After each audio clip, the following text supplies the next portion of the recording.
자, 오늘 우리 K증시는 개장 때 환율 하락에도 불구하고 외국인들이 좀처럼 지금 K증시 높아진 이 가격대의 매력을 느끼지 못하고 시큰둥한 반응을 보이자 또 개인들끼리서만 열심히 막 널뛰기를 하다가 중간에 환율이 다시 상승 전환하면서 결국 코스피, 코스닥 둘 다 간신히 플러스권의 턱걸이로 마감을 했습니다.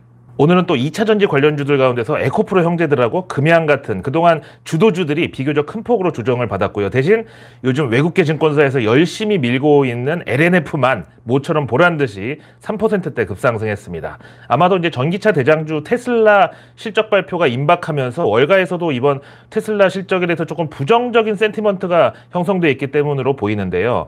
그리고 오늘 2차전지 업계에 또 하나의 그 서프라이즈가 있었습니다.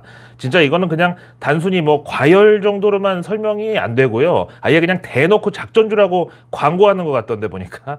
이게 바로 최근 2달 만에 주가가 8배 급등을 한 주인공이 바로 EV 첨단 소재. 이게 아까 점심때쯤 갑자기 상한가를 가더니 이때부터 이제 전국 눈치 자랑 대회가 벌어지면서 갑자기 이제 상한가가 풀리자마자 순식간에 40%를 수직 하락을 했어요. 아주 그냥 하루 종일 몸살을 앓았는데요. 그 결과 마감에서는 마이너스 15%. 그럼 결국 아까 상한가 때 17,780원 거기서 오늘 하루 만에 45% 빠져가지고 마감가가 11,660원 됐습니다. 하여간 요즘 여의도는 정말 그 어느 때보다 좀 시름이 깊은 게요. 바로 에코프로가 쏘아올린 그 기관들과 개인들 간의 갈등, 요거 때문입니다.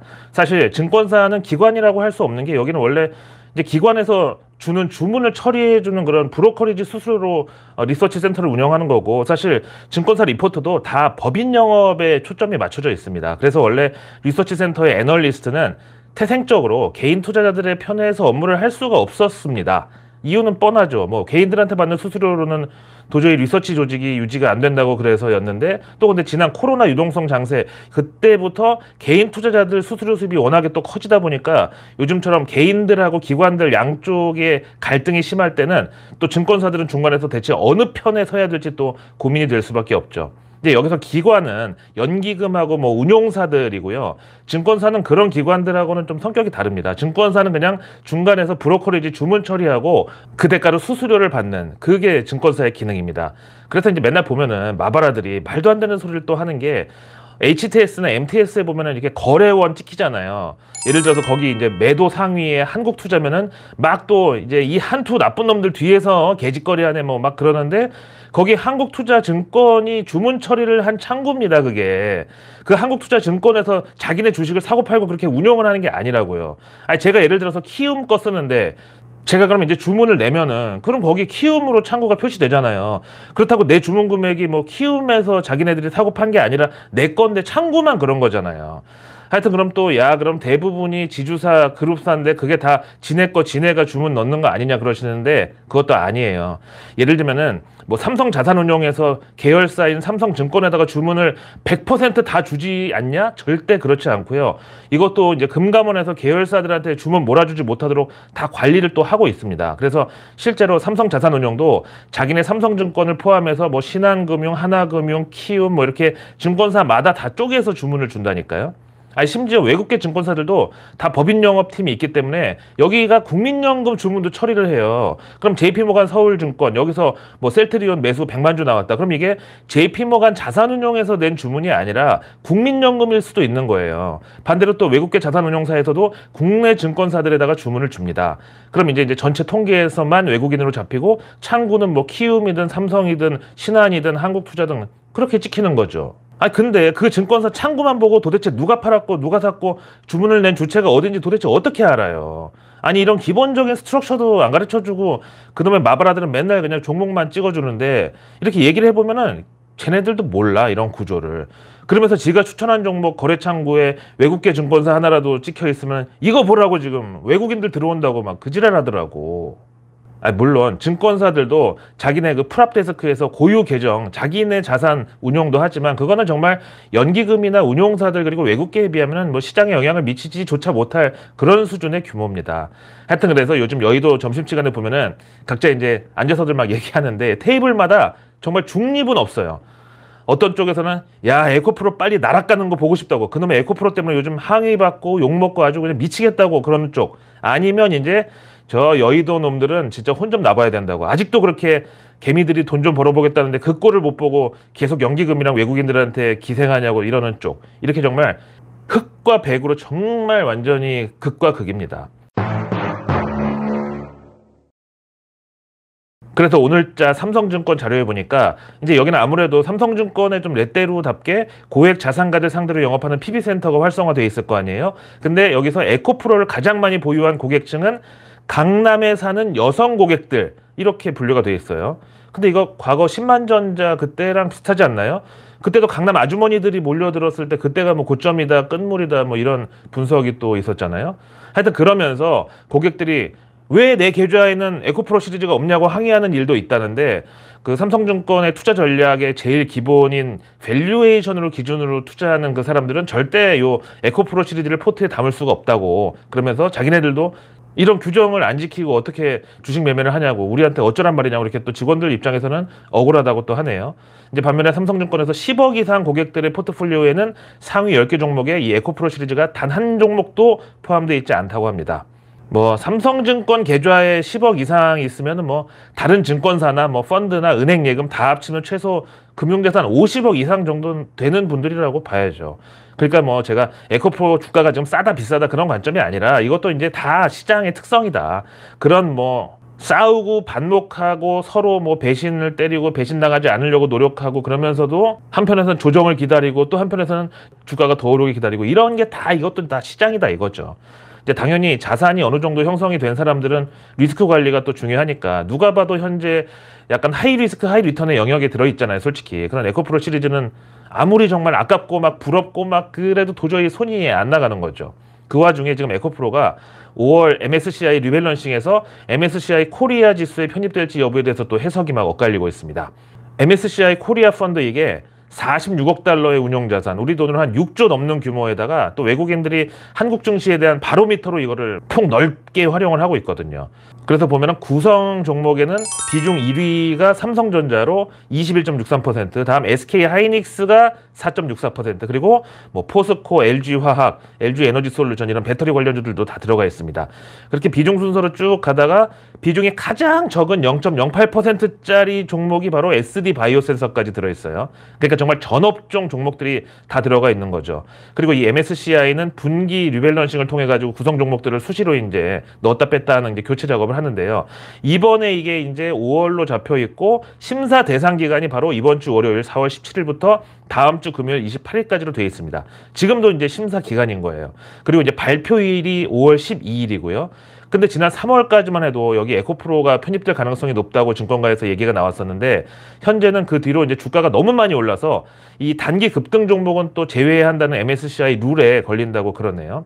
아니 물론 MSCI 코리아 펀드 여기 편입이 된다고 무조건 외국인들이 단체로 들어와 가지고 주가가 오른다고 볼 수는 없습니다. 오히려 외국인들이 봤을 때 밸류에이션이 과도하다 그러면은 공매도에 더 노골적으로 노출될 리스크가 있습니다. 그래서 이번에 이제 편입 대상 종목들 중에서 거의 확실시되는 굳히기에 들어간 게 한화 에어로스페이스, 코스모 신소재, 그리고 KT, 이렇게 세 종목이고, 현재 금양하고 포스코 이 두 개는 약간 세모 정도, 그리고 에코프로는 뭐 시총이나 뭐 다른 기준 다 맞췄는데 단기 주가 급등 사유가 제일 약점이다 이렇게 보고 있습니다. 그런가 하면 또 다른 이슈도 하나 있었는데요. 아 진짜 그 배터리 아저씨가 요새 정말 그 영향력이 크긴 큰가 봐요. 이게 무슨 소리냐면은 정부가 주관하는 2차 전지 산업전략 회의라는 게 있어가지고 이제 여기 당연히 해당 분야 전문가들 초청해가지고 업계 현황도 듣고, 그럼 이제 정부가 거기에 대해서 논의하고 이제 이런 순서로 쭉 진행이 되는데, 여기 이 자리에 바로 그 배터리 아저씨가 발표자로 초청을 받았다가 편향성 내지 선정성을 이유로 다시 초청이 무산되는 해프닝이 있었다고 합니다. 일단 뭐 정부 나으리들이 봤을 때 과연 이 배터리 아저씨가 2차 전지 배터리 전문가가 맞는지부터, 또 유튜브에서 내가 찍어준 8종목 그냥 믿고 사면 무조건 다 부자 된다고, 이런 이제 조금 위험한 발언들을 한 게, 이게 이제 개인 투자자분들한테는 크게 믿음을 줬을지 모르겠지만 정부 관계자들이 보기에는 조금 위험해 보였다고 간주를 할 수가 있죠. 그래서 여기 이제 2차 전지 산업전략회의 여기에 다른 이제 전문가들, 배터리 전문가들로 누가 초대됐는지를 봤더니 LG에너지솔루션의 권영수 부회장, 그리고 SK온 여기 지동섭 대표, 그리고 삼성 SDI의 최윤호 대표 이렇게 이제 명단이 나와 있네요.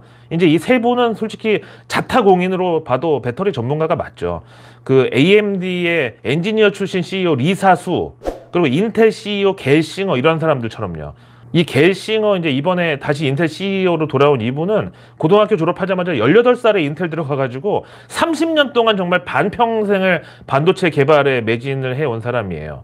그렇다고 제가 뭐 꼰대처럼 야, 그 배터리 아저씨는 전문가가 아니야 뭐 이런 얘기가 아니에요. 뭐 왜 그러면 전공을 경영학과 나왔고 과거 코스닥 버블 시절에 증권사 출신인데 지금 금양회장 콜 받고 IR 담당자로 영입된 홍보 전문가 아니냐. 그럼 배터리 전문가라고 하기 힘들다. 이렇게 제가 뭐 시비 터는 게 아니고요. 그렇다고 이제 또 개인 투자자들 입장을 또 보면 늘 이제 정보의 비대칭성 때문에 그리고 공매도 그 기울어진 운동장 때문에 손해를 본다고 이제 생각을 하셨던 만큼 이 배터리 아저씨는 두 가지 다 개인들의 속을 시원하게 만들어준 그런 공은 있죠. 하여튼 그래서 이제 개인들 입장에서는 아니 돈 벌게 해주면 그 사람이 전문가고 그 사람이 프로고 그 사람이 우리 편이지 뭘 그런 걸 따지냐 이렇게 인식하는 게 이상하지도 또 않아요.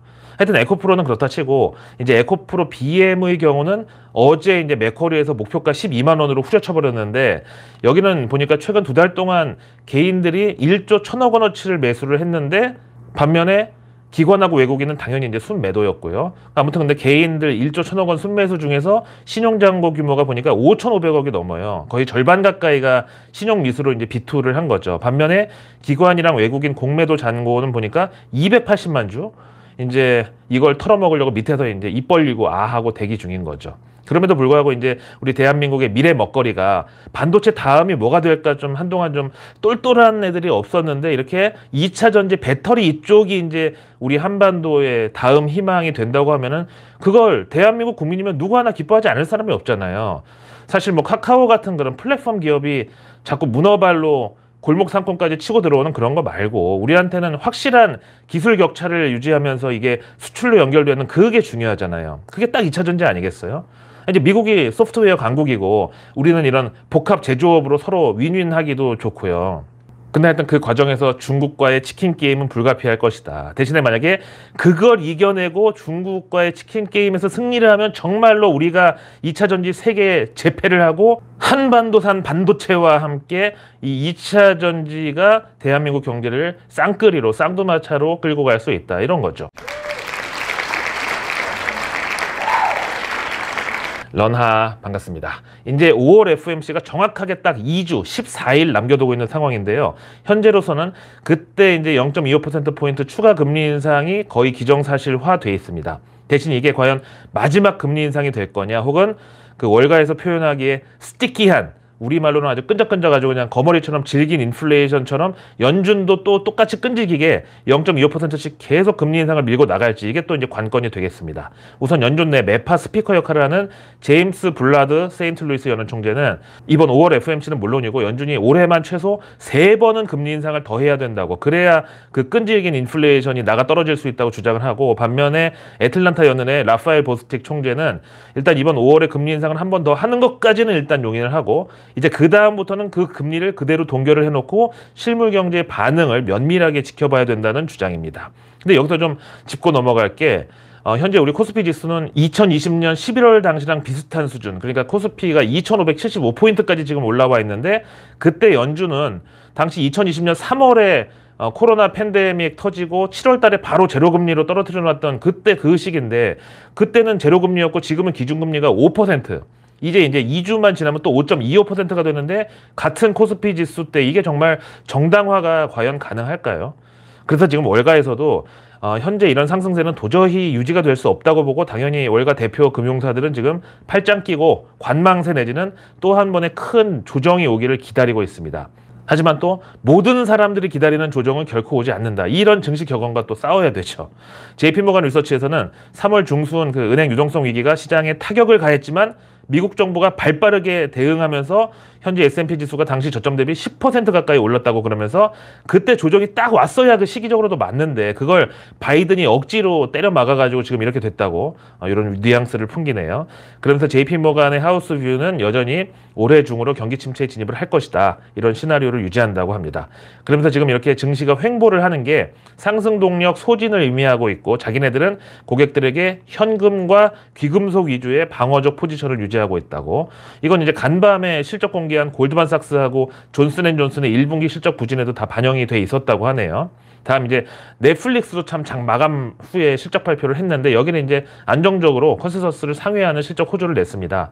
그렇다고 뭐 이익이나 실적 성장세가 뚜렷하지는 또 않았는데 그냥 이제 현상 유지 정도였고 만약에 경기 침체가 온다 그러면 넷플릭스도 이번에는 온전치를 못하겠죠.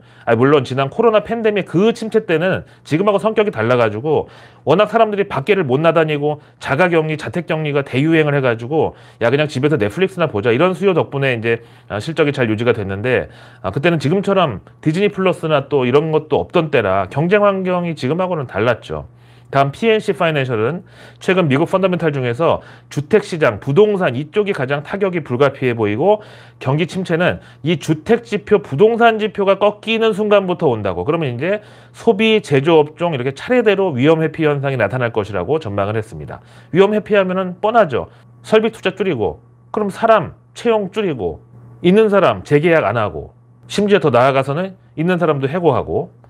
다음 이제 세계 최대 자산운용사 블랙락 여기는 요즘 계속 그냥 그 노아의 방주처럼 경고하고 돌아다니느라고 바쁜 것 같은데요. 연준의 기준금리 고공행진은 길게 유지될 거다 그러면서 그 후에도 연준은 지난 코로나 팬데믹 그 전처럼 쉽게 금리를 인하해 주거나 저금리 환경으로 돌아가지는 않을 것이다. 그래서 현금 확보를 기본으로 헬스케어나 에너지 같은 경기 방어주 비중 확대가 현재로서는 가장 필요한 자산 배분 전략이라고 강조했습니다. 자, 오늘의 외국계 리포트는 CLSA, 크레딧 리오네 증권에서 K 배터리 관련주들에 대한 분석을 내놨는데요. LG 에너지 솔루션 목표가 기존 57만 원에서 오늘 66만 원으로 상향했는데요. 너무 짜네요. 하여튼 그래도 투자 의견은 아웃퍼폼을 유지. 다음 LG화학에 대해서도 목표가를 83만 원에서 이번에 97만 원으로 올려잡고 역시 매수 유지. 다음 SK이노베이션도 목표가 기존 22만 원을 오늘 23만 원으로 상향하고 투자 의견 매수 유지를 콜했습니다. 다음 노무라증권은 셀트리온에 대해서 목표가를 기존 25만 원에서 오늘 21만 원으로 대폭 하향하고 대신 투자 의견은 매수로 유지했고요. 반면 셀트리온 헬스케어는 목표가를 기존 8만 5천 원에서 오늘 9만 3천 원으로 상향했습니다. 다음 이제 맥쿼리 증권. 바로 어제 에코프로 BM 목표가 12만 원으로 현재 주가 대비 60%를 후려쳐버리고 완전히 도발에 나섰던 그 맥쿼리 증권이 오늘 네이버 목표가도 기존 22만 원에서 21만 원으로 하향하고 투자 의견은 중립 콜했습니다. 다음 이제 HSBC에서 어제 중국 GDP 호조 나온 거 보고 이제 한때 중국 대륙을 누비던 우리 K뷰티의 쌍두마차였죠. 바로 아모레 퍼시픽하고 LG 생활건강에 대해서 엇갈린 분석을 내놨는데요. 아모레 퍼시픽에 대해서는 목표가를 기존 14만 원에서 오늘 17만 원으로 상향을 하고 투자 의견도 기존 홀드에서 오늘 바이, 즉 매수로 올려잡았습니다. 반면에 LG 생활건강은 기존 목표가 90만 원을 오늘 70만 원으로 후려치고 투자 의견도 기존 매수에서 이번에 홀드로 역시 하향을 했습니다. LG 생활건강 정말 이 종목이야말로 진짜 주식 투자에서 타이밍이 얼마나 중요한지 마켓 타이밍을 왜 우리가 무시하고서는 절대 수익을 낼 수가 없는지를 보여주는 대표적인 예로 진짜 이런 걸 그 교과서에 실어야 됩니다. 그런데도 그놈의 마바라들은 떨어져도 사고 올라도 사고 계속 모아가라는데 아니 제가 주식 같은 위험 자산에는 아무리 적립식도 다 소용이 없다고 그렇게 말을 해도 못 알아듣는 건지 아니면 못 알아듣는 척을 하는 건지 아니 한번 보세요. 적립식도 시드가 커지면은 이거 거치식이나 마찬가지라고요. 예를 들어서 매월 100만 원어치씩 주식을 사는데 그게 1년 되면은 원금만 1200만 원이잖아요. 그 원금이 한 달만 해도 40% 50% 얼마든지 손실 날 수 있다고요. 그러면 한 달 적립식으로 넣는 돈보다 손실나서 날아가는 금액이 훨씬 더 크잖아요. 근데 무슨 적립식이 안전하다는 소리예요. 그것도 결국 주가 바닥일 때 그때부터 귀신같이 적립식으로 들어가서 모으기 시작을 해야 수익이 나니까 결국 그것도 타이밍이죠. 그래서 이제 불과 2년 전 이 LG 생활건강 170만 원 위에서 들어간 분들은 지금 뭐 아무리 물타기고 뭐고 하여간 뭔 짓을 해도 그 원금이 평생에 다시 안 돌아올 수도 있어요. 그래서 내일 뉴스는 내일 보면 너무 늦다는 겁니다. 구독과 알림 설정만으로 아직 나오지 않은 오늘 뉴스도 아닌 내일의 뉴스를 매일 저녁 여러분들의 안방으로 제가 직접 배달갑니다. 오늘 우리 K증시에서 어제 이제 중국 관련 주들 반짝했다고 오늘 하루 만에 바로 조정받았는데 그 와중에 오늘 업종 상승률 1위가 바로 히토류 관련 업종이었습니다. 이거 어제 내일 뉴스에서 오늘 정부 소부장 경쟁력 강화위원회에 있다고, 그래서 반도체 소재랑 히토류 테마가 뜬다고 미리 얘기했잖아. 자, 내일은 4월 20일 목요일인데요. 먼저 정부 일정 보시죠.